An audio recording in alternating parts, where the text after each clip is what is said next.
এজন্য আমি তোমার নাম করা হলো না, কিন্তু পর জনম বলে যদি কোনো জনম থাকে এই আশীর্বাদ করো আমি যেন তোমার সেবায় লাগিতে পারি, যেন তোমার সেবায় লাগতে পারি। এই আশীর্বাদ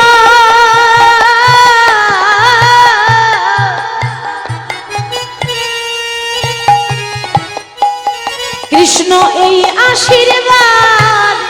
করো মোরে, আমি যেন তোমার সেবায় লাগিতে